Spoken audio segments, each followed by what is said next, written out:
Bulog akan mempercepat penyerapan gabah petani dengan harga Rp6.500 per kilogram. Langkah ini diambil untuk memastikan petani mendapatkan harga yang layak dan menikmati hasil panen mereka secara maksimal.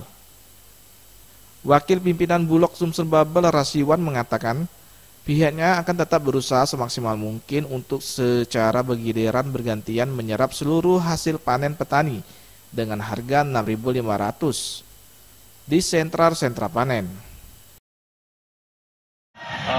Langsung membentuk tim jemput gabah yang itu kita beli di sentra-sentra panen, dan masing-masing kabupaten sudah kami bentuk tim untuk bisa mengawal seluruh jadwal panen yang ada di Sumsel, dan kami juga kerjasama dengan petani, para babinsa, kemudian koordinator penyuluh pertanian yang di masing-masing wilayah. Ini tentu harus kerjasama dengan stakeholder. Kondisi di lapangan menunjukkan bahwa di beberapa daerah harga gabah yang diterima petani tidak sesuai dengan harapan. Oleh karena itu, Bulog membentuk tim khusus dengan mengajak banyak pihak untuk melakukan pengawasan harga gabah.